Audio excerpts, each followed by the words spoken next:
Saudara-saudariku, al-mu'takifin wal-mu'takifat dan pemirsa dimanapun berada, alhamdulillah kita kembali diberikan kesempatan untuk beraktivitas berkehidupan di hari ini di penghujung bulan Ramadan 1445 Hijrah. Bila tidak ada perkara yang menghalanginya, ini akan menjadi 2 hari terakhir kita akan bertemu dengan puncak Ramadan dan mengantarkan pada gerbang Idul Fitr 1445 Hijrah. Kita bermohon pada Allah Subhanahu wa taala semoga seluruh rangkaian ibadah dan perjuangan kita dalam mendekati Allah di bulan ini diterima oleh Allah Subhanahu wa taala dengan penerimaan terbaik. Lebih dari itu, semoga dosa-dosa kita diampuni oleh Allah, doa-doa kita diijabah, dan semoga Allah membuka pintu keberkahan, kemuliaan, kebahagiaan, dan kesuksesan setelah menjalani Ramadan ini, dan konsisten kita jaga sampai kita pulang kembali pada Allah Subhanahu wa ta'ala. Untuk itu kita akan mengambil materi yang cukup spesial di subuh kali ini, yang juga sekarang dibahas dalam beberapa kesempatan. Sekaligus ini menjadi ukuran penilaian tingkat keberhasilan kita dalam menunaikan ibadah siam Ramadan. Saya ambil standar tertingginya. Jadi nanti ada Islam, ada iman, kemudian ada takwa, muslim, mukmin, muttaqin. Nanti tingkat di atas itu lagi ada muhsinin. Ya, nanti di atas itu lagi ada muhibbin. Muhibbin itu para pecinta. Ya, kalau muslim pokoknya yang standar aja kerjakan. Tapi kadang-kadang belum konsisten dengan penguatan keimanannya. Belum masuk pengerjaan itu ke hatinya. Salat yang penting salat, mau khusyuk mau tidak yang penting salat. Nah, itu baru muslim. Jelas ya? Nah, kalau salat itu diisi dengan iman, maka di sini ada penguatan kepada diri untuk benar-benar sholat mendapatkan kekhusyuan, sehingga nanti terjadi perubahan pada dirinya. Gampangnya begitu. Ada perubahan yang menjadikan sholat itu membawa ia ke dampak yang lebih baik. Nah, itulah sebabnya sholat itu dibukanya dengan standar iman, tidak hanya standar Islam. Kalau Islam nanti menggugurkan kewajiban saja, yang penting sudah sholat. Itu poinnya. Jadi kalau ada yang menunaikan sholat, yang penting sudah sholat, mau diterima atau tidak itu kembali kepada Allah, khusyuk atau tidak perkara lain, yang penting saya sudah sholat. Nah, itu baru standar muslim.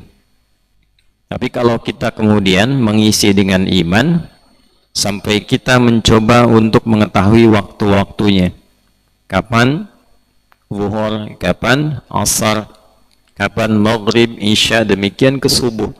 Nah, itu sudah pindah ke standar mukmin, iman. Karena itu dalam Al-Quran, orang yang mengetahui dan menjaga waktu sholat itu dilekatkannya dengan standar iman.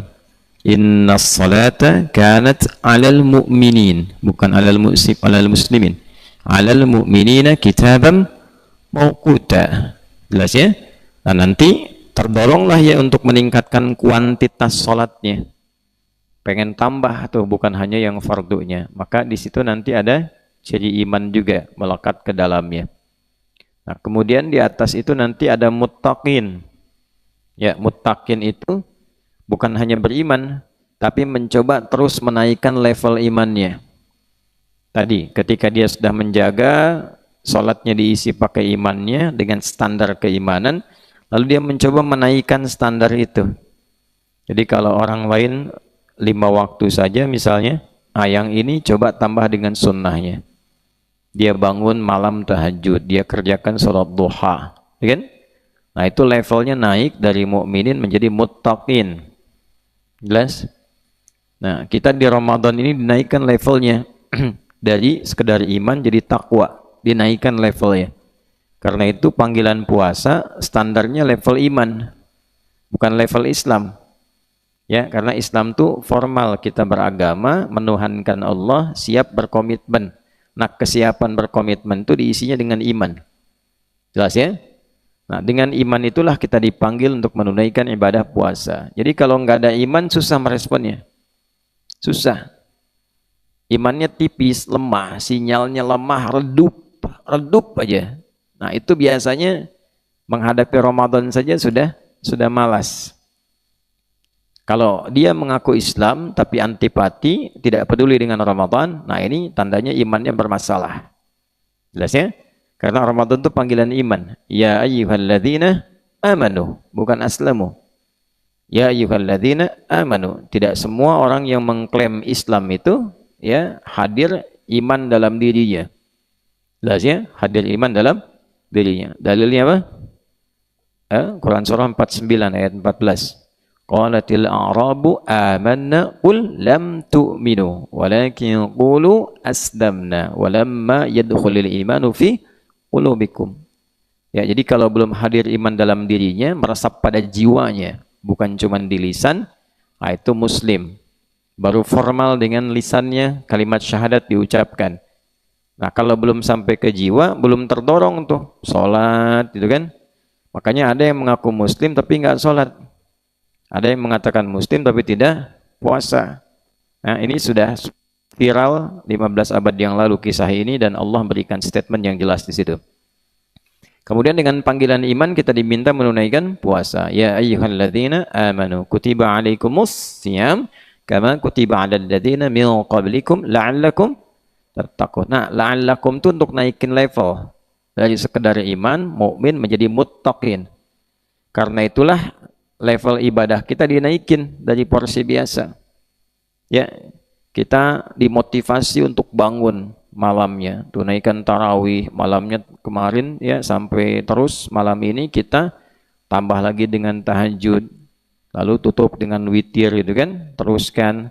Kemudian ditambah lagi dengan kebiasaan menghidupkan Al-Quran dengan sedekah karena mau dinaikin levelnya dari sekedar mukmin apa?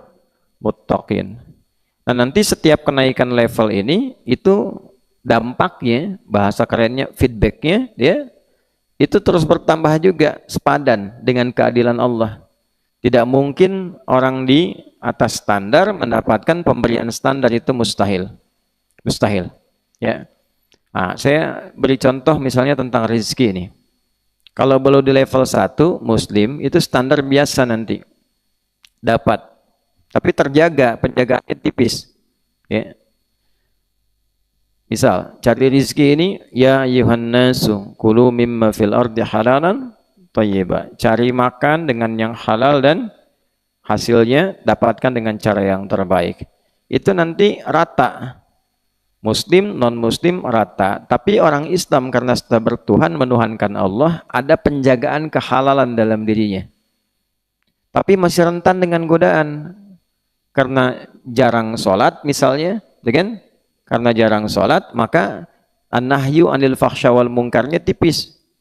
Masih rentan tergoda dengan korupsi, kan? Masih rentan tergoda dengan sogokan. Nah, kalau naik level dia kepada standar iman, nah itu makin kuat. Jadi untuk digoda itu setannya butuh berlapis-lapis, pangkatnya harus naik tuh. Ya, dari pangkat sersan minimal dia harus perwira pertama tuh ngegoda itu.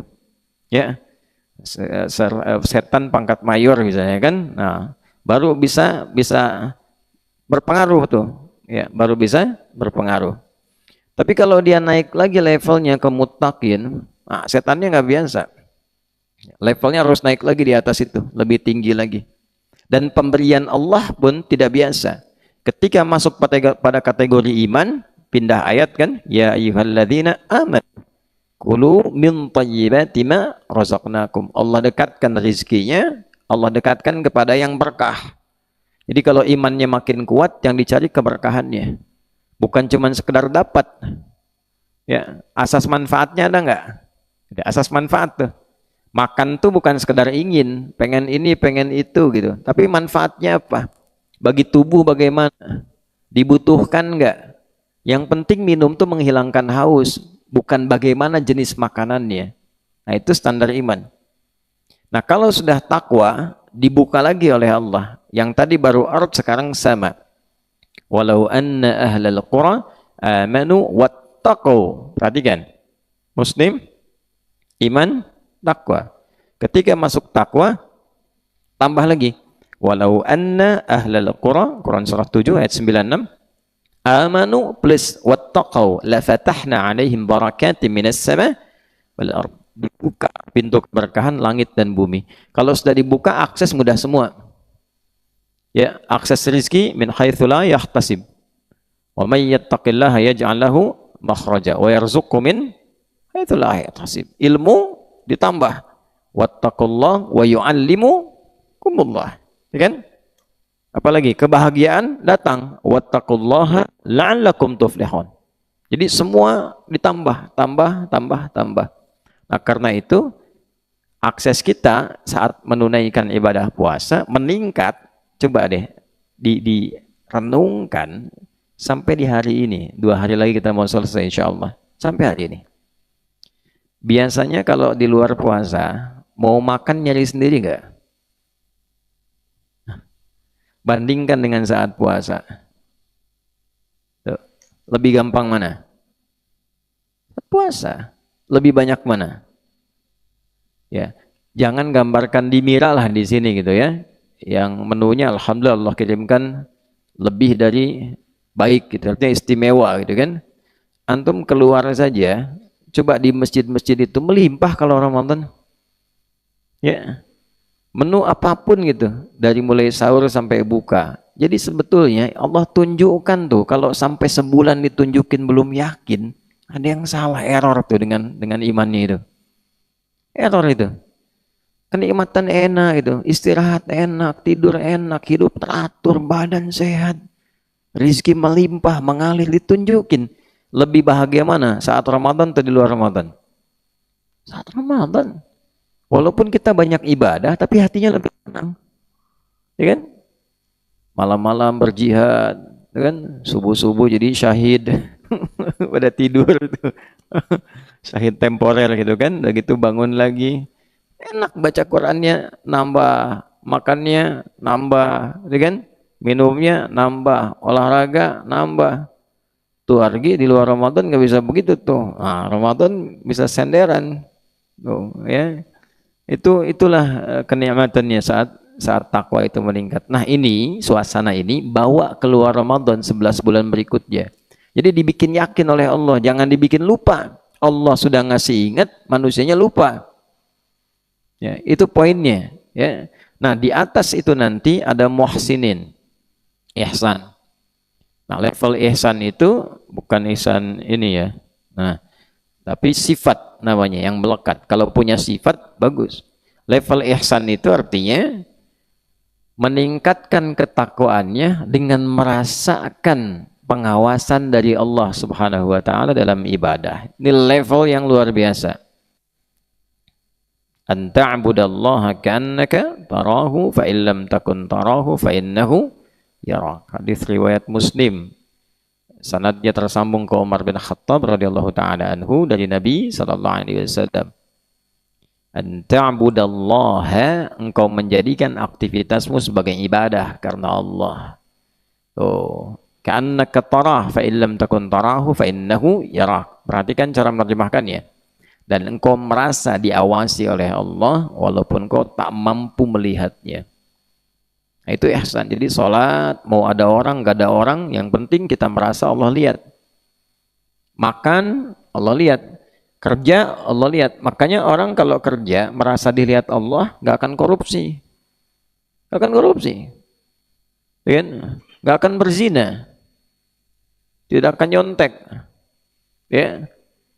Tidak akan bikin hal-hal kriminal. Itu sudah standar itu. Itulah sifat ihsan. Ya, makanya penting bagi kita menghadirkan sifat itu sehingga membuat kita semakin lebih baik. Berislam itu pasti baik. Gak ada orang masuk Islam gak baik tuh gak ada. Ya, kecuali yang Islamnya tidak maksimal.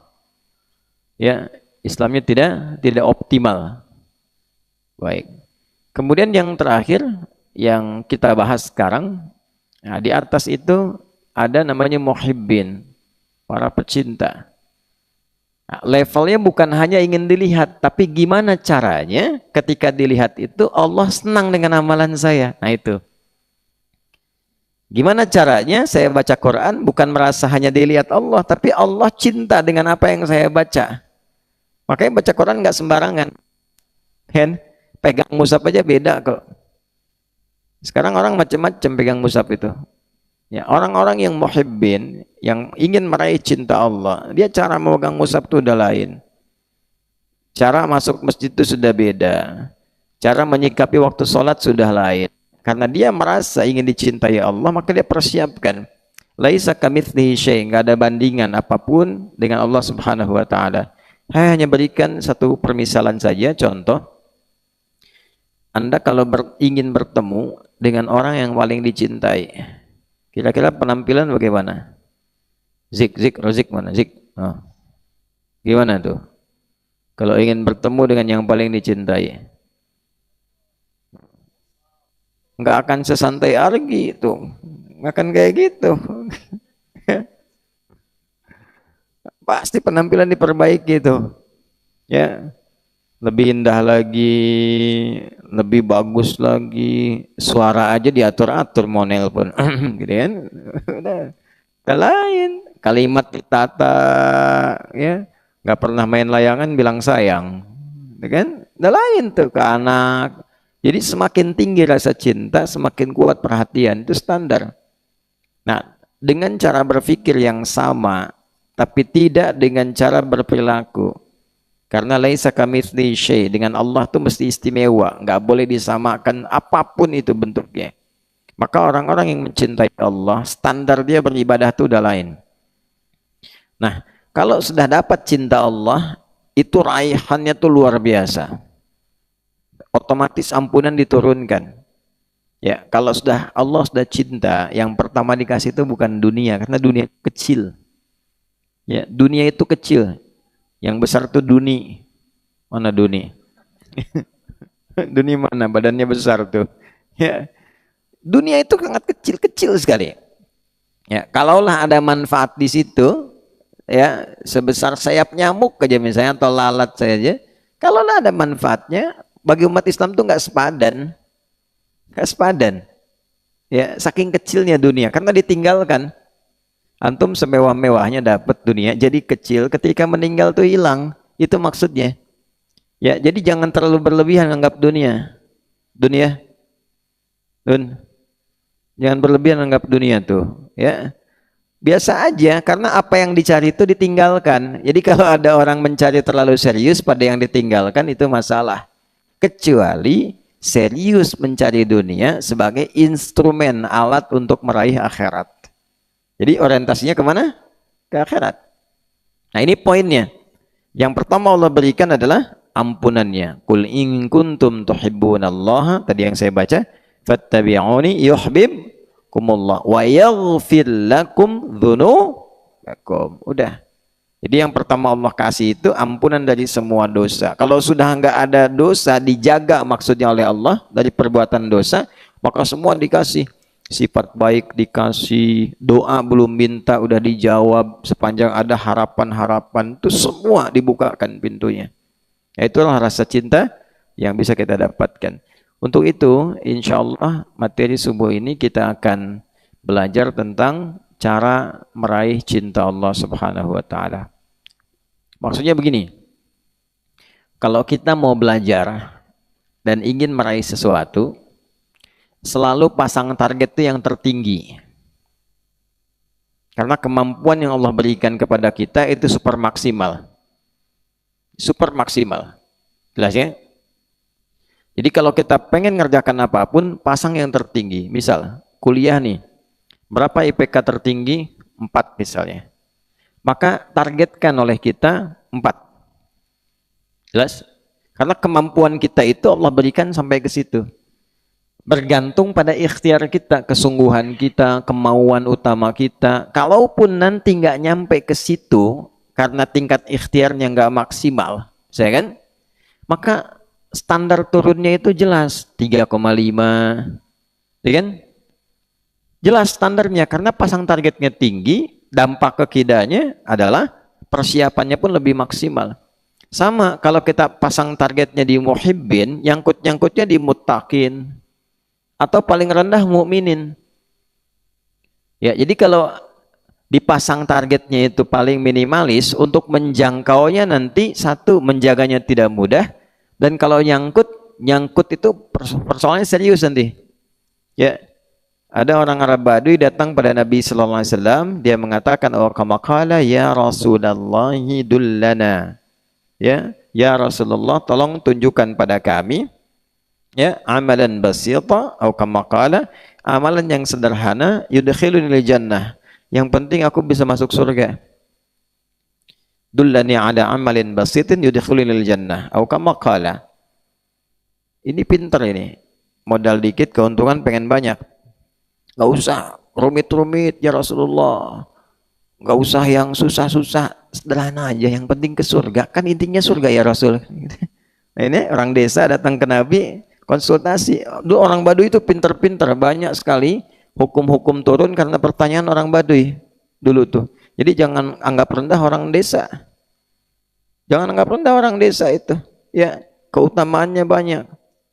Masya Allah, orang-orang yang kebanyakan tawadhu, ya kan, apa adanya, ya kan, apa adanya itu kan jauh dari riya, jauh dari sombong. Makanya kalau ada orang tinggal di desa sombong, bukan orang desa tuh. Awas ya, karena ciri khas. Nah, kemudian ketaatannya tinggi. Nah, dia tanya tadi seperti itu, maka Nabi ajarkan, kamu cukup sholat saja, wa kama qala, yang fardu aja, ya, yang fardu. Tidak perlu kerjakan yang sunnah kalau pengen cukup ke surga. Yang kedua, puasanya Ramadan aja.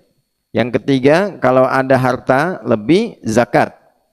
Udah, illa antatawwa, kecuali engkau pengen naik di atas level itu.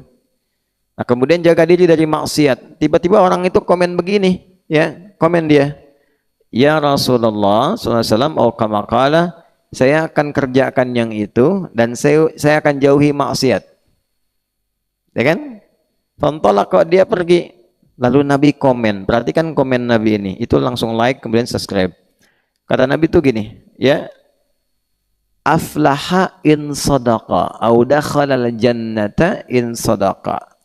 Kalau dia komitmen pada perkataannya, dia berpotensi masuk surga.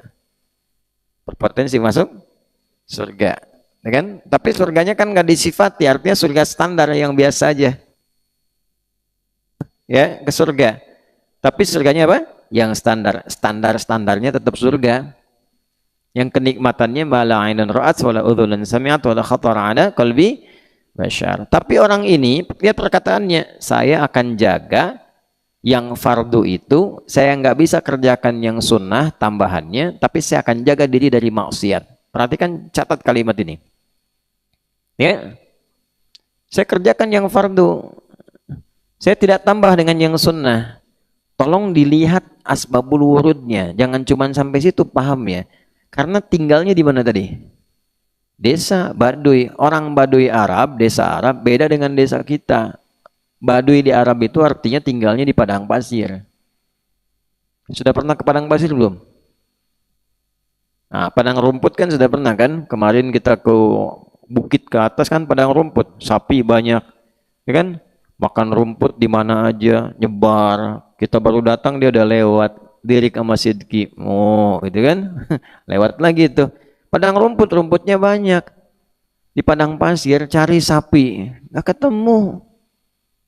Nggak ketemu. Kenapa? Karena medannya tidak mudah, nggak sama. Kalau sudah badai, itu pasir bisa pindah, bikin gunung di tempat lain. Tuh. Pernah tuh ke Sahara itu. Wah, naik ke atas itu nggak mudah. Ban mobil besar sebagus-bagusnya dikempesin dulu buat ke atas. Ban dikempesin tuh buat naik ke atas, ya kan? Yang nggak kempes cuman unta naik ke atasnya. Yang paling menarik kalau sudah ada badai, ini misalnya pasir begini nih, kayak ombak-ombak di laut aja, kena sama angin besar, pindah ke tempat lain, jadi gunung lain, jadi bukit. Ya. Kadang-kadang bisa kamuflase. Ya, kamuflasenya bagaimana? Kita nggak tahu bahwa yang pasir itu misalnya ada batunya atau tidak tuh. Itu juga bisa bahaya. Kalau tahu-tahu lompat, tek, ternyata yang ditutup oleh pasir itu batu. Kan itu nggak mudah. Kemudian kalau dingin, dingin betulan. Sudah dingin, ada badai. Tinggalnya nggak mungkin bikin rumah tembok kayak begini. Pasti bikinnya tenda. Karena supaya bisa pindah-pindah nomaden. Kalau ini ada bahaya, pindah tempat lain. Yuk bikin tembok ngangkutnya gimana? Ya kan? Kalau semua dibikin ya hilang padangnya, hilang pasirnya. Sehingga apa yang terjadi? Mau tahajud tidak mudah. Mau puasa, ya kan? Wah, tiap hari puasa nggak dapat apa-apa. Mau sholat sunnah, begitu mau sunnah ada badai misalnya. Tidak mudah medannya. Karena itu dia memutuskan, saya akan konsisten dengan amalan saya. Yang penting saya kerjakan benar, tapi saya nggak bermaksiat. Tuh. Kenapa? Karena sekali dikerjakan maksiat, pindah. Sudah targetnya minimalis, maksiat, habis. Itu maksudnya. Nah sekarang Anda kalau mau ambil target ini, mesti ditimbang dulu situasinya. Sama enggak tempatnya dengan yang tadi? Sifat kedua dengan maksiat misalnya, sifat keduanya. Di padang pasir tuh mau maksiat gimana? Buka handphone, sinyal nggak ada. Gitu. Ya, mau nonton Hafid Mira, ada Hafid Indonesia, ada Hafid Mira, ada macam-macam tuh. Mau dibuka tuh nggak bisa, nggak ada sinyalnya, Pin. Ya, nggak bisa. Mau lihat Supernosa Kultum, sinyalnya habis. Jadi nggak kesempatan ngelihat konten-konten yang nggak jelas, pornografi apalagi porno aksi nggak ada. Maksiat-maksiat nggak terbuka. Ya mau ke mall nggak ada. Ya nggak ada pajangan-pajangan yang melahirkan maksiat. Binatang ya emang begitu. Binatang nggak ada yang kerudungan. Ya kan? Yang ada apa? Nah, lihat kadal misalnya kadal gurun, bob, ya kan? Lihat unta lewat gitu kan, unta nggak pakai jilbab. Ya memang sudah begitu, binatang kan nggak pakai aurat. Jadi potensi maksiatnya kecil itu maksud saya. Ya, antum di sini baru buka handphone sudah bisa maksiat, ya kan? Lihat handphone status orang yang dilihat tuh, ya kan? Lihat foto profilnya, punya istri, lihat istri orang, ya kan? Nah tuh, ayo mana tuh? Oh, yang perempuan juga gitu, punya suami, lihat suami orang, pantengin statusnya, lihat-lihat, masya Allah. Eh? Nah itu potensinya banyak. Sudah begitu, pengen pasang target minimal, ya kan? Ya, baru sholat aja sudah kadang-kadang mengeluh, baru sholat sudah bicarain, yang dibicarain imamnya. Untuk imam mentang-mentang baru datang, bacaan panjang banget. Kenapa? Panjang amat sih, amat aja nggak panjang. Nah, itu ketika dilakukan itu bisa memindahkan pahala kepada yang dibincangkan. Jadi kalau targetnya cuma minimalis, habis. Untuk itu pasang target yang tinggi. Muhibbin, nyangkutnya mutakin. Ya kan? Muhibbin, syukur-syukur nyangkut muhsinin. Ya kan? Dari muhsinin jadi muttaqin, muttaqin jadi mukminin. Paling sial banget masih muslimin deh. Nah, itu poinnya. Ya, jelas? Kan nggak mungkin pasang targetnya muhibbin jadi kafirin kan nggak mungkin. Ya kan? Atau munafikin itu mustahil. Nauzubillahi min dzalik. Ya. Jelas? Halo, jelas? Baik, kalau sudah jelas mari kita tutup dengan doa. Baik, jelas bagian pertama mukaddimah, kita masuk bagian kedua. Baik, ayo berjuang, berjuang. Bib, Zen, ayo berjuang. Ya, udah jadi syahid tuh. Lanjutkan. Kita keluarkan dulu 4 jenis cara menjadi muhibbin, meraih cinta Allah Subhanahu wa taala. 4 amalan, mudah-mudahan kita sampai di kajian subuh ini. Sudah? 4 amalan untuk meraih cinta Allah Subhanahu wa taala. 1. Amal biasa dengan hasil istimewa. Oh. Amal biasa hasilnya istimewa. Perhatikan saya jelaskan sebentar ya. Amal biasa itu maksudnya memang standar bagi orang Islam. Standar bagi orang Islam yang pengen mendapat cinta Allah, standarnya ini. Jadi menjadi umum di luar kasus yang khusus. Umum sifatnya. Ya, ditemukan di Al-Quran surah ketiga Ali Imran di ayat 31. Ini amal pertama. Ali Imran ayat berapa? 31. Catat. Gi masih kelihatan dari sini tuh. Ayat 31 Gi. Nah. Tuh, agak jauh dikit sana biar nggak nampak tuh. Baik. Sudah? Paling kiri sebelah atas. Qul in kuntum tuhibbunallaha fattabi'uni. Nah, itu amalnya. Bahkan ini perintah langsung dari Allah. Qul. Katakan Muhammad SAW. Maksud katakan ini sampaikan, viralkan. Ya kan? Qul ini bisa berarti juga perintahkan. Perintah untuk mengatakan, minimal begitu. Perintah untuk menyampaikan. Qul in kuntum tuhibbunallaha. Sudah?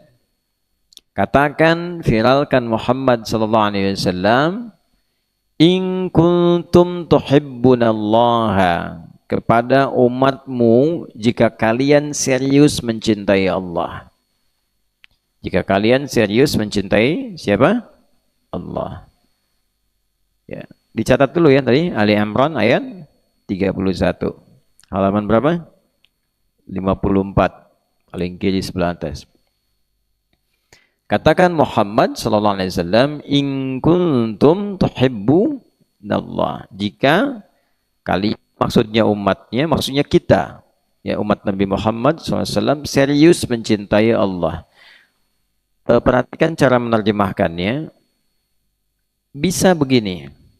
Bisa kuntumnya dibuang di luar Al-Quran ya. Kuntum dibuang, langsung in tuhibbunallaha. Innya nggak berfungsi, tapi hanya memberikan pengantar. Tapi kalau berfungsi ya untuk memberikan sifat menghilangkan nun di ujungnya, in tuhibbullah. Tapi di sini ada kuntum. Kana wa akhawatuha. Bentuknya past tense madhi ketemu dengan mudhari, itu diantara fungsinya taukid, penguat. Kan? Maka maknanya jadi dua di sini. Satu menunjukkan keseriusan. Sudah? Yang kedua, pembeda dengan orang yang standar mengklaim cinta Allah tapi tidak menunjukkan pembuktian.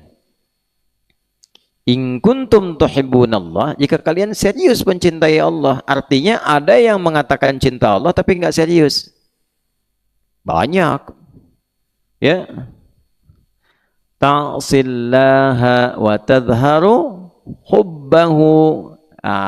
Itu kan komen para ulama itu. Ya, diwan yang sangat menarik itu ya. Kalau nggak salah Al-Imam Asy-Syafi'i juga memberikan komen, ta'sillaha wa tadharu hubbahu. Kan kamu ini katanya cinta Allah tapi yang tampak itu maksiat. Kan saya mencintai Allah tapi lisannya tidak sesuai dengan yang mencintainya. Ya kan biasanya kan yang dicintai itu diikuti keinginannya. Ya kan? Zik tuh, Razik kan misal mau nikah, istri suka kucing, Razik yang nggak suka kucing bisa jadi suka kucing. Ya. Kebiasaan suka harimau tuh, pindah ke kucing. Iya, karena yang dicintai suka kucing. Gitu. Itu standar.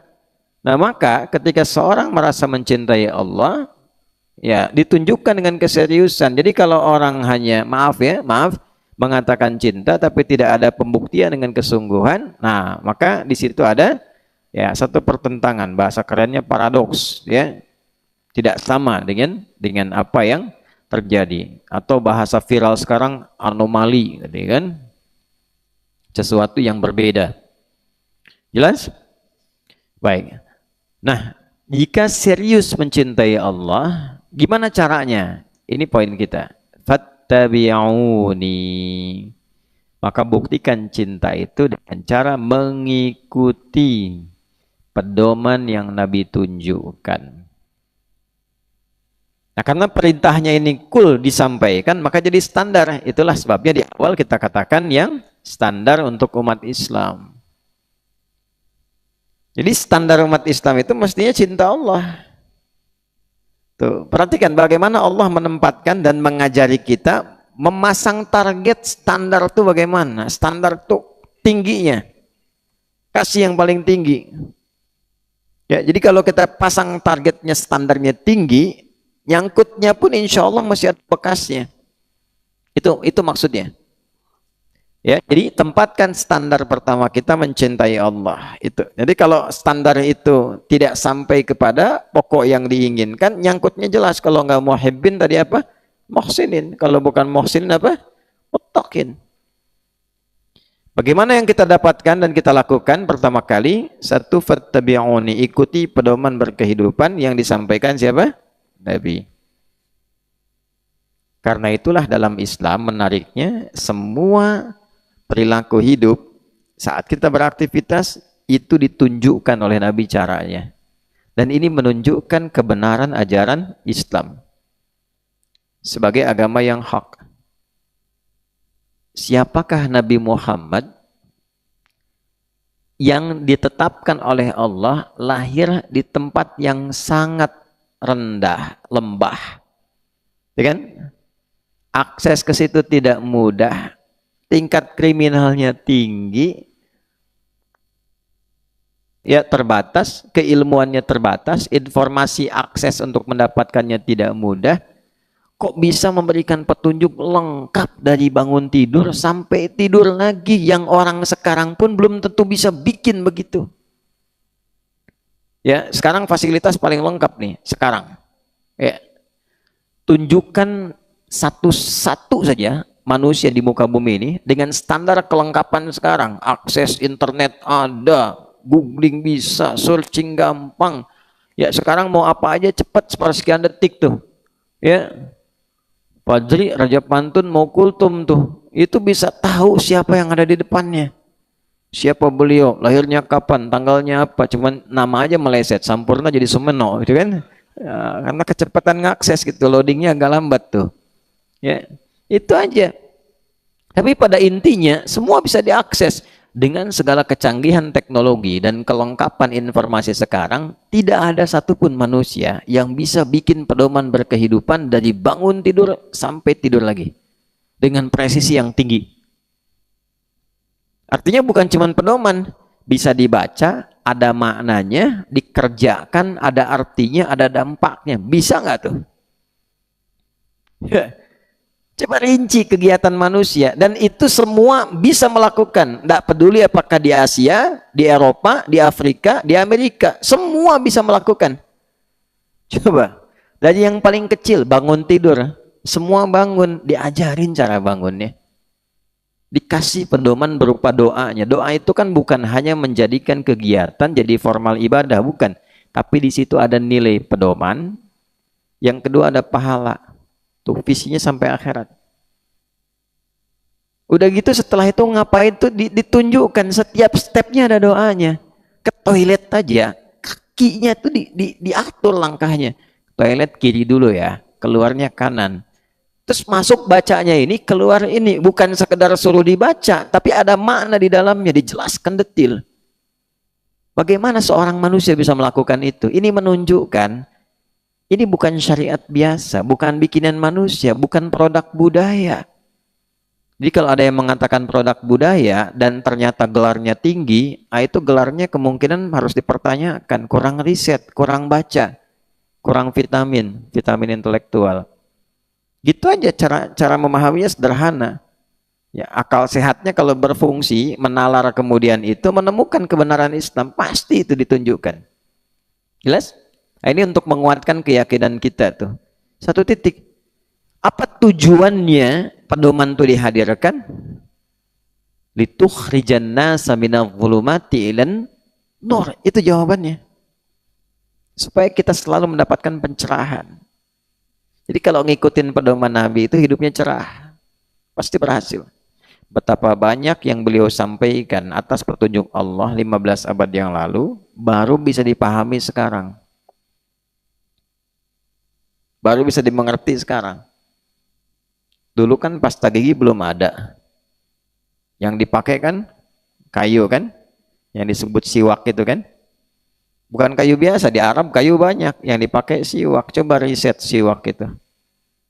Celupkan ke air, peras dari situ. Keluar kemudian bagian airnya itu, atau dari siwaknya. Kemudian coba cek dengan bakteri, sambungkan.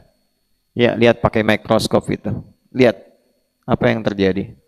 Beberapa membuktikan ketika dimasukkan, dicek seperti itu, habis tuh bakterinya. Satu-satu. Ya, kenapa air liur anjing itu jadi najis? Dan harus dibasuhnya berapa kali? 7 kali. Salah satunya menggunakan apa? Tanah. Basuhan 7 kali itu berkali-kali, maksudnya sampai betul-betul ada yang hilang. Sampai ada yang hilang. Tapi salah satu unsurnya tanah. Bandingkan dengan air liur kucing. Kenapa nggak ada perintah yang sama? Ya, dicek coba. Coba riset ke situ. Ada yang meriset begitu menemukan, oh ini ada kotoran di dalamnya, bakteri yang lain. Dan memang padat, kuat. Salah satunya mati menggunakan apa? Unsur tanah. Gitu. Siapa yang bisa menyampaikan itu?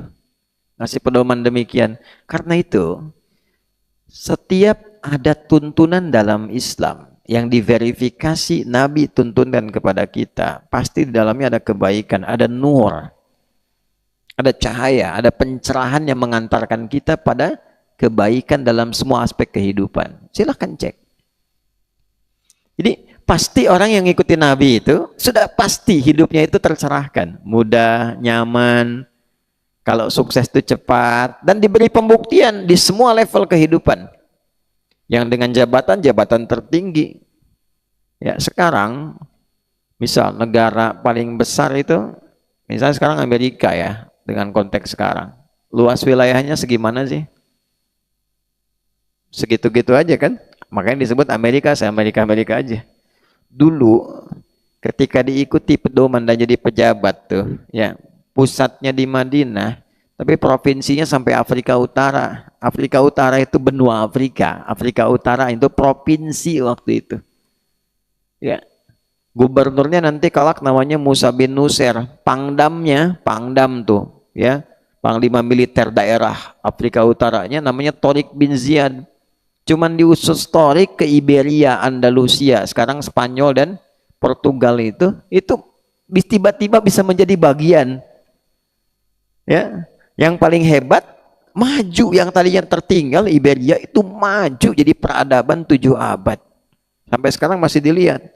Nggak punya istana jadi istana. Saya punya guru di mata kuliah Tarikh Tasyri. Itu beliau seorang mufti, jadi keliling kemana gitu, dunia perbandingan. Satu kali ngajar kami, beliau cerita, saya baru dari Spanyol untuk studi komparasi tentang putusan-putusan hakim agung di masa dulu, di abad-abad yang Spanyol 7 abad itu, ya, sampai 1400-an tuh. Jadi dari abad, kalau kita lihat 8, mungkin ini akhir 7 atau ke-8 sampai ke abad kurang lebih 14-15 tuh, kan 1492 waktu terjadi problem besar itu. Itu ada satu ruangan mahkamah pengadilan di era itu ya, yang saat menyidang seseorang itu, satu matahari itu cahayanya bisa berputar terus mengelilingi ruangan itu. Jadi matahari dari sudut manapun, dari terbit sampai dengan terbenam itu, kecuali saat hilang malam ya, itu cahayanya masih masuk ke situ. Dan hebatnya, dari luar itu bisa melihat, menyimak, tapi nggak bisa mendengar suara, kedap suara di dalam itu. Yang saya mau gambarkan adalah bagaimana dengan fase kedudukan saja, wilayah demikian tersebar, setiap orangnya kemanapun jadi duta. Ya, itu luar biasa. Yang paling menarik di aspek harta bisnis. Setiap pebisnis yang ikut petunjuk yang Nabi sampaikan, gini cara berdagang ya. Kalau pengen untungnya luar biasa begini, selamat sampai akhirat seperti ini. Kerjakan ini, lakukan ini, jauhi ini. Maka muncullah sosok-sosok seperti Utsman bin Affan radhiyallahu taala anhu, Abdurrahman bin Auf radhiyallahu taala anhu. Ya. Sosok-sosok ilmuwan di bidang pengetahuan. Ketika mereka bandingkannya gini, sebelum ikut Nabi dengan setelah ikut Nabi, bandingkan. Itu bisa diriset karena biografi masih ada sampai sekarang. Ali bin Abi Thalib radhiyallahu taala anhu, karamallahu wajah. Abu Hurairah, Abdurrahman bin Sakhar radhiyallahu taala anhu. Salman Al-Farisi radhiyallahu taala anhu. Coba cari biografi orang-orang ini misalnya sebelum kenal Nabi dan ikut Nabi dibandingkan dengan mereka setelah kenal Nabi. Coba, sebelum ikut Nabi bagaimana? Setelah ikut Nabi bagaimana? Abu Hurairah itu sebelum ikut Nabi, cek ingatannya itu bagaimana. Setelah ikut Nabi, bagaimana perubahan pada ingatannya. Ali bin Abi Thalib, penguasaannya terhadap berbagai disiplin ilmu dan sebagainya. Luar biasa. Jadi semua aspek, bila dikerjakan dengan benar, itu pasti menambah pada kebaikan, keistimewaan. Paling standar kita pasti berubah jadi baik. Wattaba'un nur alladzi unzila ma'ah.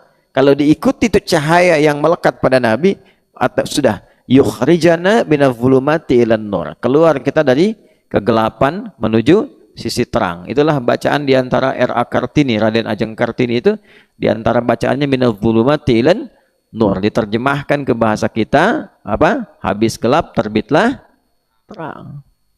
Gitu, ya. Kalau mau dapat cahaya, dapat terang, ya ikuti siapa? Nabi sallallahu alaihi wasallam. Nah, dengan kita mengikuti Nabi itu tujuannya ya, apa salah satunya untuk mencintai Allah.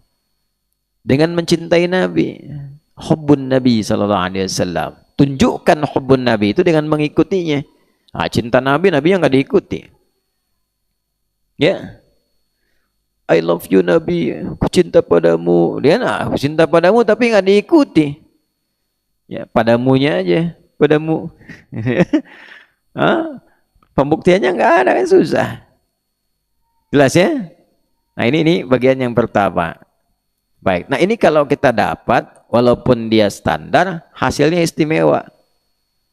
Apa itu? Wa yaghfir lakum dzunubakum. Allah ampuni dosa-dosa kita tuh. Dia latihan dari mulai, misalnya mata dulu nih. Apa yang diinginkan oleh Allah lewat petunjuk Rasulullah, ya kan? Pada fungsi mata. Bagaimana cara memandang yang Nabi contohkan? Kapan dipandang, kapan tidak? Itu kan? Pandang bawa albek. Mana cakepnya? Cakep, pandang yang baik-baik. Itu. Kullil mu'minina yaghuddu min absarihim. Ya kan? Nah, jadi itu aspek yang pertama yang bisa kita kaji. Ini yang standar nih. Jadi mulai sekarang keluarkan pedoman berkehidupan dari Nabi. Dari pikiran, ke mata, ke telinga, ke lisan, sampai ke ujung kaki. Jelas? Nah, nanti kalau sudah dapat kita itu, turun ampunan Allah, maka rahmat Allah dicurahkan. Yang sebesar apapun kalau rahmat turun, udah selesai semua. Itu yang dimaksud Quran surah ke 39 ayat 53 yang semalam terjemahannya dibacakan oleh Mas Ami itu, ya, qul ya ibadiyalladzina asrafu ala anfusihim la taqnatu mir rahmatillah. Ingatlah teman-teman firman Allah di Quran surah 39 ayat 53. Masya Allah, yang terjemahannya, nah ya kan semalam kan gitu kan, qul katakan, viralkan Muhammad SAW pada hamba-hambaku yang melimpah dosanya, israf.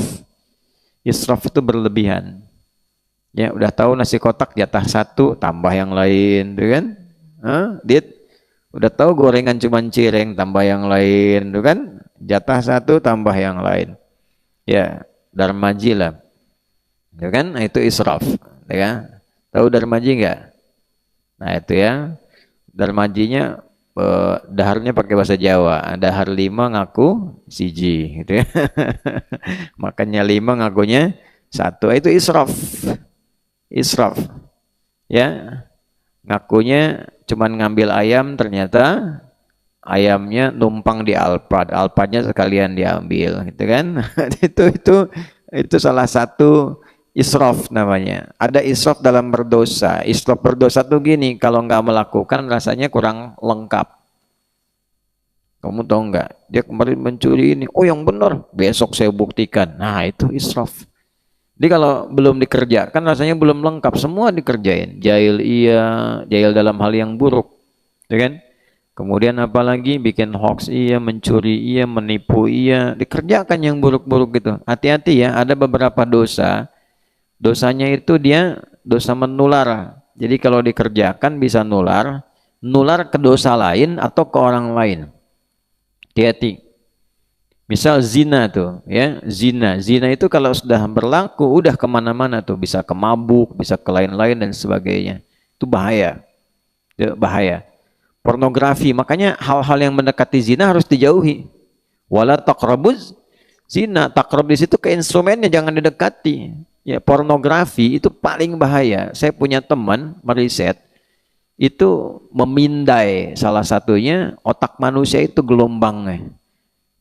Beliau menyimpulkan dari hasil pindaian itu dilihat, dicek, dan ahli kan, ahli tentang saraf, ahli tentang pergerakan otak, itu lebih bahaya pornografi dibandingkan dengan narkoba. Narkoba aja sudah bahaya luar biasa, pornografi di atas itu, dan terekam terus, terbawa. Makanya jangan pernah dicoba, ya hati-hati, apalagi nanti dari pornografi jadi porno aksi, itu berbahaya dan mengganggu karena di otak kita kan ada dua bagian yang berfungsi, otak kanan, otak kiri. Ya, otak kiri untuk memformulasikan rumus-rumus dan sebagainya. Otak kanan untuk imajinasi. Nah, imajinasi ini kadang-kadang lebih kuat dalam kondisi tertentu dan bisa berpengaruh kepada otak kiri. Ya, gampangnya gini, kalau lagi ngafalin Quran, ngafalin, itu kan otak kiri berperan tuh, meramu, narik lagi. Tapi kan sering terganggu, setan masuknya ke otak kanan, bukan kirinya. Makanya ketika baca mau ngapalin membayangkan apa, terjadi nggak begitu? Tiba-tiba dipindahin, tuh kan? Alif tuh baru ngaji tuh alif, tiba-tiba kata setan niba nih bagus tuh kan? Atau dikasih bayang-bayang di luar. Ya lagi baca tuh alif lam mim, kamu inget tuh waktu main bola tuh, oh bola kamu diambil Jackie Chan, tendang aja langsung sama dia tuh, oh, muncul tuh. Padahal lagi baca Quran. Jack tuh itu ya. Nah ini nggak mudah ya, nggak mudah. Nah, jadi itu gambaran yang pertama untuk kita semuanya. Apa yang kita kerjakan itu kalau kita lakukan niatnya untuk mencintai Allah dengan cara mengikuti Nabi Shallallahu Alaihi Wasallam, maka yang pertama diberikan adalah ampunan dari apa? Dosa. Nanti ampunan dosa itu kalau sudah akumulasi, yang israf pun diberikan. Saat diberikan itu rahmat Allah. Rahmat Allah. Qul ya ibadiyalladzina ya asrafu la taqnatu min rahmatillah. Qul ya ibadiyalladzina asrafu ala anfusihim la taqnatu min rahmatillah. Firalkan Muhammad SAW pada hambaku yang melimpah dosanya. Banyak. Jangan putus asa dari rahmat Allah. Kalau sudah rahmat diberikan, innallaha yaghfiru dzunuba jami'a, semua jenis dosa diberikan. Makanya saya sering sampaikan teman-teman yang lagi pesantren, terutama di lembaga permasyarakatan, ya pesantren di situ saya sebut pesantren itu karena paling enak, diberikan fasilitas setelah merasa berdosa, diputus masuk pada lingkungan, diisolasi. Kan kerjaannya cuman ke masjid, kalau yang muslim ke masjid, balik kamar. Cuman kamarnya kan dijerujiin aja gitu, ke masjid, masuk kamar, masuk lagi ruang makan, balik lagi. Itu kalau nggak dimanfaatkan untuk taubat, mendekati Allah, sayang-sayang. Bahasanya gini, kamu sudah aku kurung di situ kan, kata Allah itu kan, dimasukkan ke situ dengan sistem yang dibuat di situ, belum kenal Allah juga, kemana lagi mesti diberikan. Itu poinnya. Nah, maka pada titik ini ketika rahmat diberikan, ya jangan putus asa dari rahmat Allah. Begitu rahmat datang, yang lain dibuka. Ujian jadi gampang. Kalau rahmat turun, ujian gampang. Ya, Karena formulasi ujian di Quran surah ke-2 ayat 155 sampai 157, "Walanabluwannakum bisyai'in minal khaufi wal ju'i wa naqsim minal amwali wal anfusi wath thamarat wa basyiris sabirin." 156-nya, "Alladzina idza asabathum musibah qalu inna lillahi wa inna ilaihi raji'un." Lalu Allah selesaikan semua ujian itu. 157-nya, "Ulaika alaihim salawatum mir rabbihim wa rahmah." Begitu rahmat turun, wa ulaika humul muhtadun, solusi datang. Jadi kalau rahmat Allah itu sudah diberikan, mudah menghadapi masalah. Ilmu, ya, wa wajada 'abdan min ibadina atainahu rahmatan min indina wa 'allamnahu min ladunna ilma. Ya, Quran surah 18 ayat 65. Ilmu datang, itu rahmat. Nanti kalau rahmat Allah diturunkan pada kita dari ujung kepala sampai ujung kaki karena sering istighfar. Ini matanya ikut Nabi cara melihatnya, telinga ikut Nabi cara mendengarnya, lisan ikut Nabi cara bicaranya. Kita belajari sebulan ini, saya pengen belajar cara Nabi menunjukkan kita memandang. Besoknya lagi Nabi mengajarkan telinga mendengar sampai ke ujung kaki. Maka nanti seluruh tubuh kita terjaga, menjadi hamba Allah yang diliputi oleh rahmat. Ya, nama Allah yang memberikan rahmat di dunia yang cukup luas, Rahman. Hamba Allah Abdun, Abdurrahman. Dijamakkan karena bukan cuma satu dua, bukan cuma Alwi yang pengen jadi Abdurrahman. Ya, Hanif juga pengen, ya kan? Siapa lagi? Yang lain juga pengen. Razik walaupun tadi ada di sini kemudian keluar belum balik lagi, pengen juga dapat rahmat Allah. Ya. Pengen tuh calon istrinya yang nonton tuh, ya belum balik lagi tuh Razik tuh. Ya. Ya, kalau dapat rahmat Allah jadi abdun menjadi apa? Ibadun. Maka ibad ditambah rahman jadi ibadur rahman. Wa ibadur rahmanil ladzina yamshuna 'alal ardi hauna wa idza khatabahumul jahiluna qalu salama. Santai, ada masalah apa aja lewat, ya. Yang dipikirin tuh bukan masalahnya, yang dipikirin tuh aduh ini kawan saya dosa nih, gimana cara Allah nanti, ya, cara supaya dia dapat ampunan Allah, ya gitu poinnya. Jadi yang jadi pikiran tuh bukan persoalan yang dia kerjakannya pada materinya, bukan, tapi takut nih orang terjerumus dalam keburukan. Ya makanya qalu salama, mudah-mudahan selamat deh gitu kan. Nah, responnya baik-baik, itulah ibadur rahman. Itu kalau sudah dapat rahmat tuh begitu. Nah, ini standar. Jadi standar orang Islam itu mestinya kita semua, saya termasuk, saling mendoakan kita. Saya, Anda, kita semua itu saling menjaga supaya semua dapat rahmat Allah. Ya, dalam konteks itulah tiap hari kita belajar satu-satu, dikit-dikit. Nanti setelah di standar ini dirinci per kasus. Misal kasusnya pengen naik di atas standar, lebih soleh, ya lebih soleh. Maka nanti hubbun disifati dengan ihsan, sudah dicintai Allah dan ibadahnya juga selalu merasa diawasi Allah. Jadi gabungan antara, ya, muhibbin dengan muhsinin disatukan jadi satu tuh. Dia dapat cinta Allah karena sifat ihsannya, san tuh. Gitu. Dapat cinta Allah karena sifat ihsannya. Karena dia gabungkan dua itu, maka saat pulangnya saking rahmat Allah itu luas, disuruh masuk surga, luasnya seluas langit dan bumi. Ya. Kita dapat sebumi aja udah luar biasa. Ini seluas langit dan bumi, komplek tinggalnya. Ya, Fid, seluas langit dan bumi itu. Antum di sini punya pulau. Ya kan? Kita itu kan kurang lebih 13.000 pulau ya. 13.677 pulau. Itu kurang lebih yang tercatat. Belum Pulau Gebang, Pulau Gadung, itu kan? Taruhlah 10 Gadung tuh punya pandang semua nih. 10 Gadung misalnya tuh. Antum kalau kerjakan amalan muhibbin sampai tambah dengan muhsinin, itu dunia plus akhirat, langit dan bumi disatukan. Jadi seluas tempat tinggal antum tuh. Ayo coba silakan. Mau kopro sampai ujungnya silakan aja. Ya, mau maraton tuh, ayo silakan. Sampai ujungnya tuh. Wajan siwar mau jogging pagi-pagi di surga yang seluas langit dan bumi. Ayo cari ujungnya tuh. Terus jalan. Dan setiap ujungnya indah. Setiap yang kita lihat indah. Lihat sini indah, lihat sini indah. Masya Allah. Setiap lewat keindahannya bertambah. Jadi itu cara meraih cinta Allah dengan amalan ihsan. Itu ada di Quran surah ketiga Ali Imran, masih ayat 133 sampai 134. Tuh, Jik, catat Jik. Ini barusan di miss call tuh sama calonnya.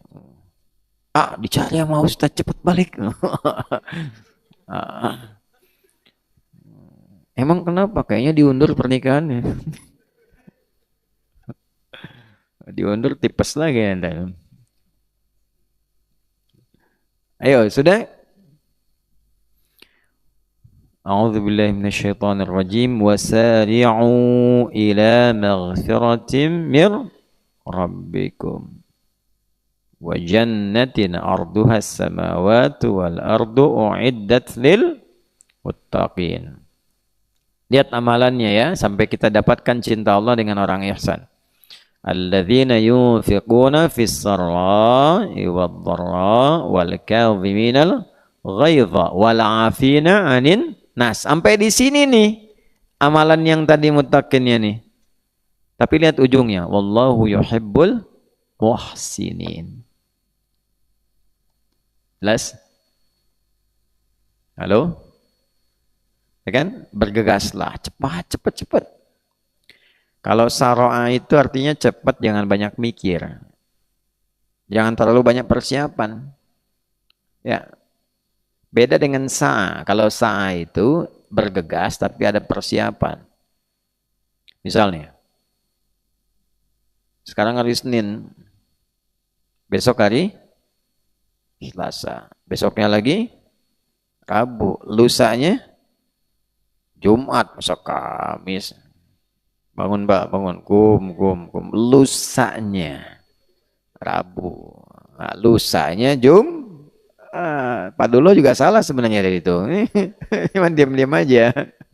Jumat. Coba, waktu kita Jumatan itu ada perintah untuk Jumatan diminta bergegas. Tapi pakai sa'a. Bukan pakai saro'a. Quran surah 62 ayat 9. Ya ayyuhalladzina amanu idza nudiya lis-salati min yaumil jumu'ati bukan fasari'u. Tuh. Jadi kenapa menggunakan sa' bergegas tapi siap-siap dulu. Ya, Auriga lagi mau main kamera, mau moto nih pas Jumatan tuh. Sebentar lagi mau masuk Jumat. Nah, siap-siap simpan kameranya, fokus ya, mandi dulu, pakai minyak wangi dulu, berangkat. Ya, jadi tidak berangkat ujuk-ujuk langsung berangkat begitu saja. Siapkan dari sebelum kita ya mendengar panggilan itu. Jumat jam berapa? Jam 12. Jam 11 sudah disiapkan. Ada yang nyiapin saking tingginya imannya dari jam 7. Siapin nanti Jumatan di mana, mana parfumnya, mana macam-macamnya gitu kan. Ya, berangkat dengan ganteng maksimal. Wah, optimal kita berangkat. Imannya optimal, gantengnya maksimal. Ya kan? Handphone dimatikan dulu. Handphone tuh urusan dunia. Makanya dunia itu semua materi. Kita mau cari akhirat. Kalau dunia, handsome nggak penting. Yang penting handphone, Jik. Itu kan? Nah, tapi kalau urusan akhirat, nah itu hati kita yang dibawa. Supaya bisa lebih optimal. Berangkat pakai fas'au. Tapi kalau saro'a, wasari'u, nggak usah banyak mikir, nggak usah persiapan. Wasari'u ila maghfirah. Kalau nyari ampunan Allah, jangan banyak persiapan. Begitu merasa dosa, langsung tobat. Kalau disiap-siap ditunda-tunda, ya seperti kisah yang dulu disampaikan di sini. Siapa yang ngasih kisah itu? Kisahkan seorang pemuda yang tiba-tiba berdosa. Tobatnya ditunda untuk besok harinya. Ternyata malam meninggal. Huh? Siapa tuh? Oh, Zik. Tuh. Zik lah. Zik. Tuh kan? Tobat langsung. Terus saya ke toilet dulu. Pulang dari toilet, tobat nggak bisa. Ya, tobat salah langsung tobat. Innamat taubatu 'ala Allahi lilladzina ya'maluna su'a bijahalatin tsumma yatubuna min qarib. Cepat tobat yang kata Allah, jangan tunda-tunda, itulah syara'ah. Ya.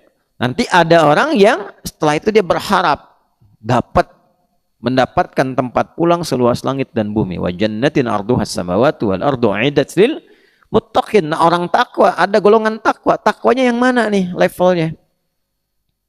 Ya, ternyata yang luar biasa. Jadi dia naikkan level takwanya terus ke atas tuh.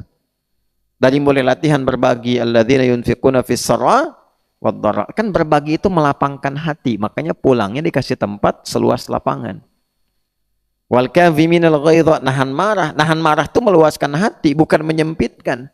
Itu marah tandanya sempit apa? Hati. Diluaskan. Ya, meluaskan tuh gini, bisa melandai itu, bisa cara marahnya berbeda. Nabi kan kalau marah mata memerah. Ya kan? Setelah itu langsung diingatkan. Ingatkan itu tergantung level kesalahannya. Bisa kalimat pelan, bisa meninggi, bisa tinggi banget untuk menunjukkan pelanggaran yang serius. Alhamdulillah. Jelas? Ya, tapi pernah nggak dengar Nabi caci maki gitu? Nggak ada. Ya, dan sebagainya. Diingatkan, paling-paling diambil kisah yang dulu-dulu. Kalian ini jangan seperti umatnya Musa alaihissalam, banyak nanya nggak dikerjain, gitu kan? Nah, kalaulah Musa hadir sekarang, tentu Musa pun akan beriman kepadaku dan seterusnya. Itu kalimat-kalimat yang membuat kita berpikir. Nggak ada sejarah yang ditemukan di ilmu hadis Nabi marah-marah, misal. Dan wallahu a'lam, kan kita tidak menyebut hal demikian, nggak ketemu. Ya, jadi tata. Ya, jangan sampai sedikit-sedikit keluar bahasa-bahasa yang hanya digunakan di Ragunan, ya, atau di beberapa tempat yang tidak elok misalnya. Tahan. Wal 'afina 'anin nas, memaafkan orang. Memaafkan tuh pahalanya banyak banget. Dan dampaknya ke psikologi itu luar biasa lapang. Ingat ya, kalau orang salah, kita maafin. Urusan kita dengan dia selesai. Tapi urusan dia dengan kita dan dengan Allah itu belum selesai. Sepanjang dia belum minta maaf pada kita. Sampai akhirat kita nggak punya urusan sama dia. Tapi dia punya urusan dengan Allah pada dosa-dosa yang dia lakukan terhadap kita saat di dunia. Ya, misal nih, ada orang fitnah Anda maafin aja. Ya, yang bisa dipelajari cara memaafkan elegan tuh diantaranya Imam Syafi'i. Belajar dari akhlak Nabi. Imam Syafi'i itu gini, satu kali satu muridnya datang bilang gini, ya Imam, orang itu di depan Anda kayak hormat, senyum, saya kan, oh sekarang manggil ya Imam, Ustadz, kalau sekarang gimana dan seterusnya. Tapi di belakang Anda dia jelek-jelekin Anda. Apa kata Imam Syafi'i? Alhamdulillah, berarti saya masih terhormat nih, wibawa saya katanya. Kok bisa berwibawa? Nah, karena orang itu tidak bisa menjelek-jelekan saya di depan saya. Berarti saya berwibawa. Dia nggak mampu menjelekkan saya di depan saya. Karena itu dia menjelek-jelekan saya di belakang saya. Itu tandanya Allah menjaga wibawa saya. Alhamdulillah. Nah, orang seperti ini nanti ditutup oleh Allah pikirannya dengan orang-orang itu. Dia lapang saja, jadi mengerjakan apapun ringan. Tapi orang itu sebelum minta maaf kepada yang bersangkutan terus terbawa. Yang celaka adalah ketika terus bertambah keburukannya. Ketemu ini cerita lagi. Itu terbawa. Kalau nggak selesai itu terbawa terus. Itu yang paling berbahaya. Jadi kalau semalam kan ada materi tobat kan? Ya kan? Mas Ami kan nyampaikan itu tadi malam. Nggak perlu gengsi bertobat. Ya kan? Ya. Ada pengakuan diri sendiri. Begitu itu sudah dilakukan, lapang tuh. Salah itu kalau sudah keluar itu lapang betul, lapang. Tapi kalau belum dikerjakan, bahaya kalau ditunggangi oleh setan.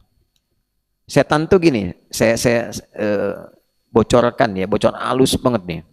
Ya, trik setan itu, kalau ada orang berbuat salah, dia numpangin dengan halus sekali supaya kesalahan ini ditutupin lagi dengan kesalahan yang lain. Nanti kalau terakumulasi, ditambah lagi bisikannya, dibikin yang lebih dahsyat lagi. Kesalahan ditutup dengan menjelekan orang yang sebetulnya benar.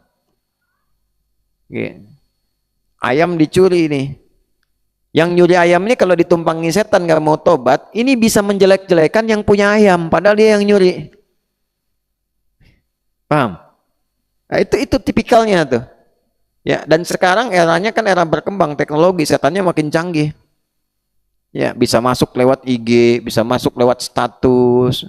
Oh, dia yang nyuri, kok dia yang heboh gitu kan? Bisa jadi begitu. Nah, orang-orang yang terzaliminya justru itu yang kemudian ditersangkakan, disalahkan. Ya, dan seterusnya. Itu sesuatu yang berbahaya. Nah, kalau orang ini punya sifat tadi, dia mencoba untuk jadi muhibbin, untuk mendapatkan cinta Allah, dia abaikan aja. Saya tidak merasa tuh, biarin aja. Saya maafkan, selesai. Maksudnya apa? Dengan saya urusannya selesai. Tapi dia dengan Allah itu tidak mudah. Makanya kalau ada kesalahan, paling gampang akui, minta maaf, selesai. Terus kalau Allah sudah tutup, jangan dibuka. Jangan dibuka. Dah tuh. Ya, kalau sudah Allah tutup, jangan bikin status. Sebab gini nanti, kalau nanti dimaafkan, dan dia minta maaf, tapi nggak bisa meralat kepada yang lain, itulah jebakan setan di situ yang paling bahaya. Jebakan setan itu bahaya. Nih, fulan dengan fulan. Ini masalah nih, ini fitnah misalnya ke sini. Ini yang fitnahnya kan kiri nih. Ini fitnah ke sini, kanan. Begitu difitnah, biasa kan puasa pengen kosong-kosong. Ya kan? Sebelum puasa, ini fitnahnya bikin status di media sosial misalnya. Yang bikin fitnah yang kena sial. Ya kan? Media sosial. Ya kan? Ini bikin status nih. Menyebar, yang lain ikutan fitnah. Begitu masuk puasa, ini sadar salah nih, misalkan tiba-tiba minta maaf, saya mohon maaf kemarin saya hilaf, begini. Ini dimaafkan, tapi ini harus meralat pada yang lain bahwa ini salah. Nah, kadang-kadang yang ini selesai, yang ini nggak selesai, karena setan masukin lagi, udah dimaafin kok, gitu kan? Tapi kan yang ini belum selesai. Bagaimana meralat puluhan, ratusan, ribuan orang yang sudah terkena dampak dari ini. Itulah bahayanya hoax. Ya. Makanya hati-hati. Nah, sekarang kan serba online. Serba online. Dan online itu membuat banyak masalah. Figur-figur top aja bermasalah. Spider-Man sekarang ngamen di jalan tuh. Karena zaman online. Transformer tuh jadi minta-minta di jalan. Saya lewat tuh, Transformer. Kemarin di TV, sekarang di jalan. Zeus main judi itu, ya, hati-hatilah, ya. Hati-hati, nah, hati-hati, torik, ya. Nah, dia sedang menghindari maksiat, jangan dibangunin, ya. Ujungnya apa? Wallahu yuhibbul muhsinin. Allah mencintai pelaku ihsan. Jadi didapatkan itu cinta Allah itu lewat sifat ihsan. Nah, ihsan itu dilatihnya lewat apa? Amalan tadi, berbagi. Berbaginya merasa dilihat Allah, pengen mencintai Allah. Jadi kalau sedekah itu niatkan pengen mencintai Allah. Itu level bedanya. Jadi ada orang sedekah pakai ihsan untuk mendapatkan cinta Allah. Ya. Gimana standarnya? Misal di Masjid Mirak kan di Nur Khalis nggak ada kotak tuh. Ya kan? Misal di tempat lain ada kotak nih, kita masuk. Kita mau masukin, maka masukkan itu dengan standar cinta Allah. Niatnya bukan hanya untuk sedekah. Kalau sedekah biasa, yang lain juga sedekah. Saya pengen Allah cinta saya. Maka cara sedekahnya beda. Gimana caranya? Wala tayammamul khabitha minhu tunfiqun walastum biakhidhihi illa an tughmidu fi. Dia lihat mana yang paling bagus supaya Allah senang dengan apa yang saya berikan. Ya kan? Ya, nip nih. Ada uang baru nih, baru keluar. Ya. Dari bank, masih segar, masih bagus, dilihatnya enak. Ada yang kedua tuh, udah dilipat di saku, udah lecek, the kill of the kumbal, ngelihatnya nggak nyaman. Ya kan? Mail lewat nih. Bukan Mail Upin Ipin ya, anaknya ini apa? Hanif. Namanya Ismail, dipanggilnya Mail. Ya, makanya istrinya Hanif dipanggil Bu Mail. Mail ada nih, bilang nih, bobo, gitu kan, bobo kan mail gitu biasanya tuh, bobo, uang, gitu kan, nah, minta tuh.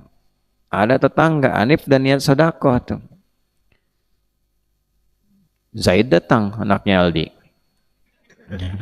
dan niat mau ngasih tuh. Wah, datang tuh. Kasih yang mana sama si Zaid tuh? Yang lecek apa yang segar? Coba yang mana tuh? Nggak bisa jawab tuh, pasti yang lecek gitu. Siapa si Zaid? Sini nih. Nih, kan Om ada rezeki. Kasih yang lecek tuh. Nah, itu standar. Tapi kalau kita pengen cinta Allah, Masya Allah, nggak penting, yang penting Allah cinta saya. Ya kan? Sini.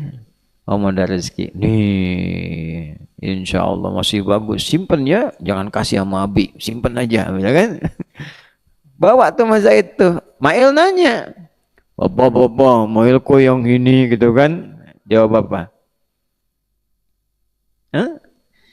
Ini kelihatan lecek, tapi sebetulnya di dalamnya ada cinta Allah yang dikasih mewah oleh Allah. Gitu. Yuk kita bawa, kalau nggak percaya, beliin mainan. Oh, bagus kan? Gitu ya. Yang lecek aja udah bagus. Di akhirat nanti Allah ganti dengan yang lebih hebat. Semuanya bagus. Itulah yang dilakukan Umar ketika anaknya datang. Bapak, baju koko tambalan. Yang lain kok bagus-bagus. Apa kata Umar? Oh, kamu kala, nah, ini sementara. Yang penting ini baik di mata Allah. Allah sayang, cinta sama kita. Kita sederhana, di akhirat akan diganti dengan jubah yang begitu kemilau. Menangis keduanya berpelukan. Padahal pada saat yang bersamaan seorang presiden. Gitu. Nah ini apa namanya, poin-poin besar. Nah itu ihsan tuh begitu. Ihsan tuh begitu.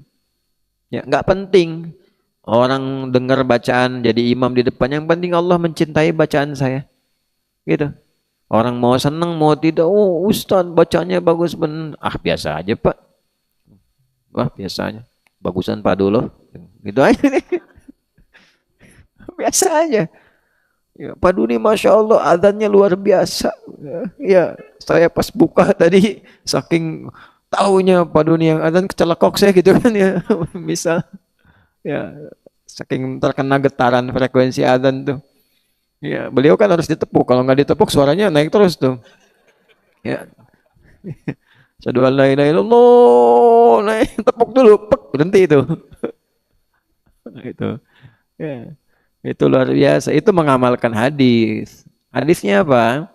Ya, para muadzin itu kan nanti ditinggikan tuh lehernya. Tinggikan leher itu penghargaan. Maksudnya apa? Dia derajatnya tinggi karena suaranya sering adzan di dunia. Gitu. Dia mengambil sanad itu tuh. Ya, walaupun nggak jelas juga sebenarnya itu. Ya, nggak jelas tuh bukan nggak jelas pahala dan sebagainya. Tapi nggak jelas tuh motivasi. Ya, semakin lebih baik. Kalau adzan nggak apa-apa karena nggak ada aturan mad dalam adzan itu. Kecuali bacaan Quran. Silahkan cari yang bagus, yang baik, suara yang bagus. Tapi kalau dalam bacaan Quran yang didahulukan tajwid. Ingat, bukan lagu. Bukan lagu, karena nggak ada kaitan sama lagu. Tajwid itu kalau sudah dibacakan, keluar bacaan sendiri. Membaguskan bacaan Quran itu bukan melagukan. Artinya cari notasi lagu bukan itu. Bukan ngikutkan tajwid ke makomat, bukan. Awas hati-hati. Kebalik. Ikutkan tajwid, hiasi suara kita supaya benar baca tajwid. Nanti keluar suara sendiri. Ya, karena Quran itu bukan notasi, nggak ada kaitan sama musik. Ya, awas hati-hati. Wa ma 'allamnahu syi'ra wa ma yanbaghi lah, nggak pantas bagi Allah mengajarkan kepada Nabi itu syair. Di antara syair itu ada unsur musik, jadi nggak ketemu gelombang Quran dengan itu. Makanya saya sering nasihatkan pada para penghafal Quran, kalau ingin menghafal Quran jauhi musik, jauhi. Nah, saya itu meriset musik memberikan hukum secara proporsional, tapi kalau sudah jadi ahli Quran sudah menjauh. Ya, saya pribadi tidak terlalu tertarik ya dengan musik. Cuma kita kan meriset dan riset harus adil menempatkan hukum. Jangan karena kita nggak suka jadi nggak adil. Ya, wala yajrimannakum syana'anu qaumin ala alla ta'dilu i'dilu huwa aqrabu lit Takwa, adil kita. Tempatkan hukum adil. Kasih orang porsinya. Yang haram ini, ya, kalaupun boleh yang syaratnya begini. Tapi kalaupun bisa dilakukan, jadikan sebagai pengantar kepada yang lebih bagus lagi. Ya kan? Nah, sekarang ilmu-ilmu guru-guru tahu melodi tapi nggak tahu tajwid. Kenapa nggak belajar ilmu tajwid misal? Ya kan? Ngajarin suara bagus, kenapa nggak dipakai ngaji? Boleh bertahap pelan-pelan, tapi bukan berarti langsung haram begini, tidak, ada tahapan-tahapan. Ya kan? Nah, paham ya maksudnya? Jadi kapan ini lakukan, kapan tidak dilakukan. Tapi kalau sudah masuk pada ranah-ranah pilihan yang cukup bagus, maka hindari supaya frekuensinya tidak terganggu. Jelas ya? Kecuali kalau sudah bagus betul Qurannya, sudah hafalannya kuat dan sebagainya, lalu meriset dan sebagainya, insya Allah nggak terganggu sepanjang yang dilakukan bukan yang haram-haram. Ya kan? Dan jangan aneh-aneh. Mau masuk ke diskotik untuk meriset, nggak ada kerjaan itu. Ya? Ya. Jelas? Saya notasi hafal. Hafal saya. Bukan cuma do, re, mi, fa, sol, la, si, do. Dari turunannya sampai turunan dari awal ilmu arudnya. Ya, wazannya apa? Baharnya tawil. Tawilun nahudun al-buhuli fadailu fa'ulun mafa'ilun fa'ulun mafa'ilu.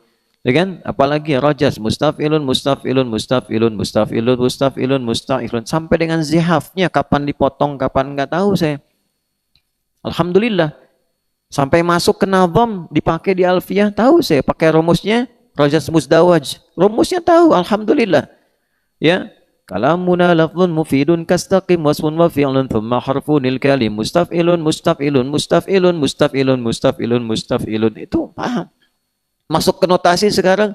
C, D, E, F, G, A, B, C, G, A, B, C, D, E, F, G, D, E, F, G, A, B, C, D, A, B, C, D, E, F, G, A, F, G, A, B, C, D, E, B, C, D, K, F, G, A, B, F, G, A, B, C, D, I, F, G, A, F, G, A, B, C, tahu saya.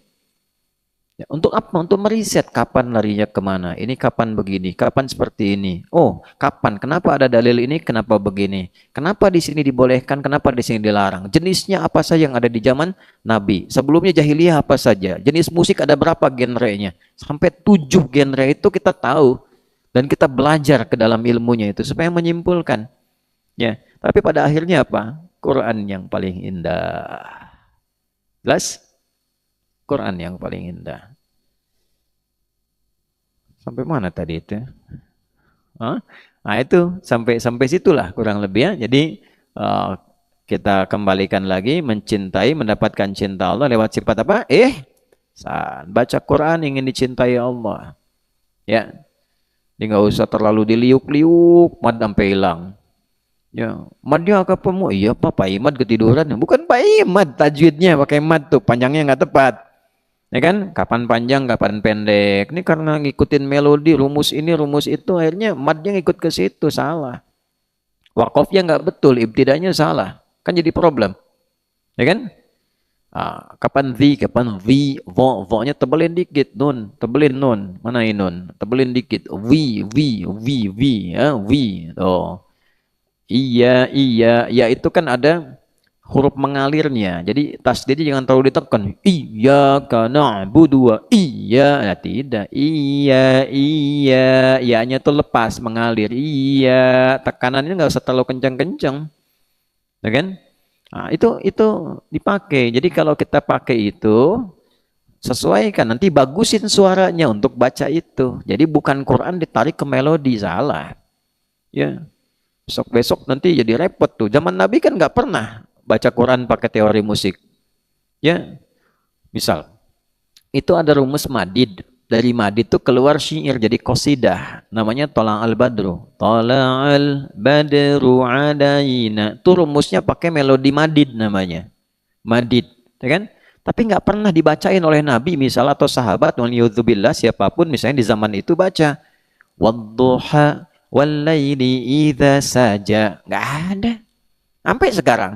Saya belum pernah dengar Imam Masjid Nabawi baca begitu. Ya kan?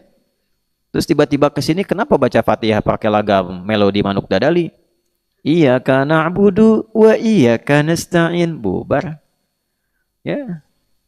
Ntar kalau dibiarin begitu besok-besok nanti Alam Nashrah versinya Noah. Alam Nashrah laka sodorok. Aduh lah. Bubar salat.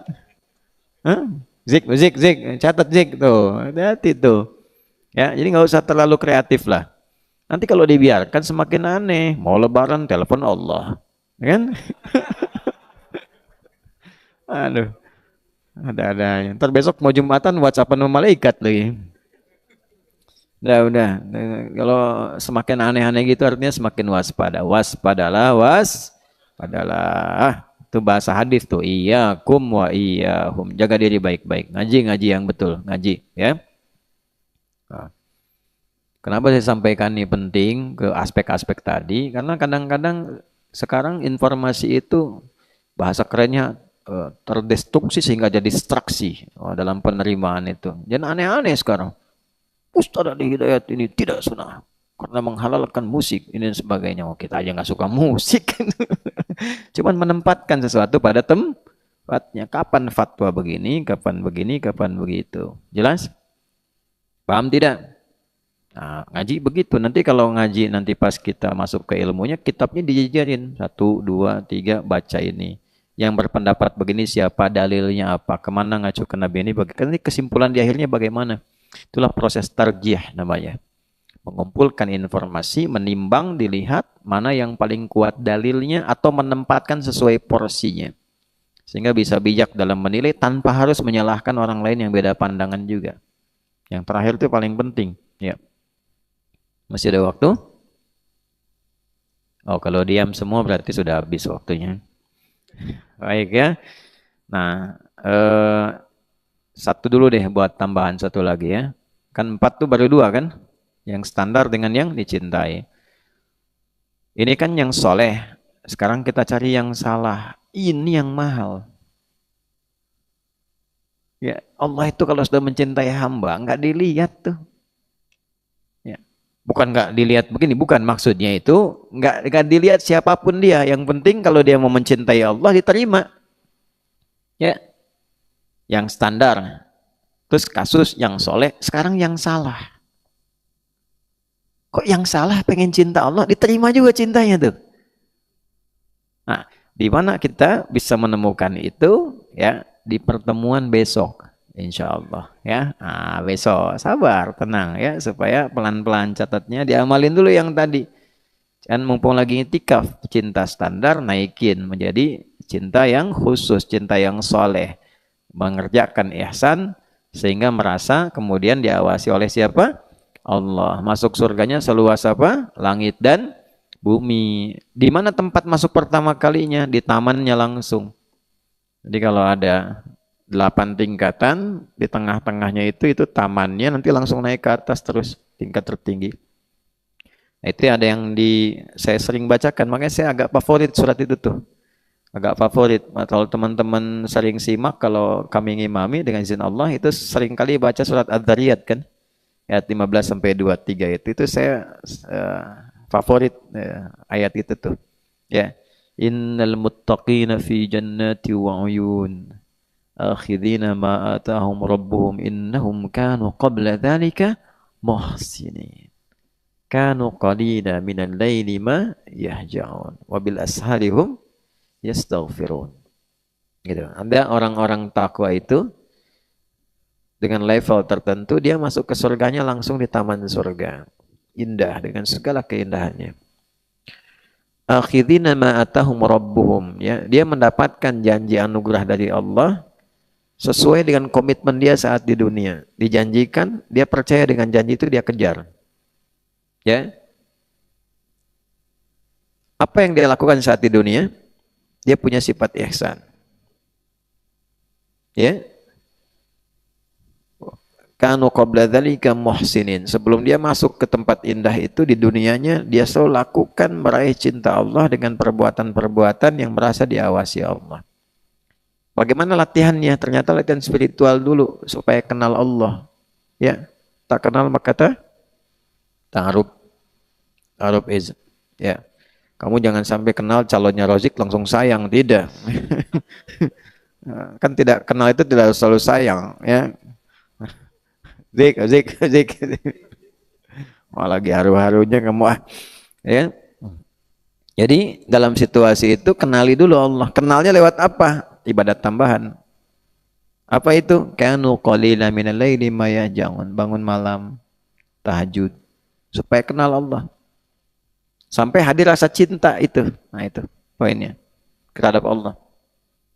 Wabil asharihum, nah banyak istighfar. Istighfar tuh enak banget. Kalau udah biasa tuh enak. Istighfar. Ya. Wa fi amwalihim haqqul lisaini wal. Nah kalau sudah semua merasa dekat cinta Allah, udah nggak peduli sama harta. Bukan berarti nggak kerja, bukan berarti nggak dapat, tidak. Dapat dia, tapi dia sudah lost dengan harta. Harta punya Allah kok. Gitu. Yang penting hak saya di keluarga, maksudnya istri, anak-anak, sebagainya ada. Setelah itu melihat harta biasa aja. Nggak ada beda gitu. Jadi ketemu orang yang mengaku kaya, biasa aja. Gitu. Ya, mau pejabat biasa aja, ketemu pejabat biasa, sama aja biasa. Kenapa? Karena kita punya Allah yang tertinggi di atas segalanya. Ya. Makanya biasa saja antum kalau ada itikaf ke sini siapapun ya, pejabat hormati dengan jabatannya untuk menaati Allah, tapi jangan bersikap berlebihan. Orang kaya misalnya datang kelihatan kaya, hormati dengan kekayaannya untuk mencintai Allah, tapi jangan bersikap berlebihan.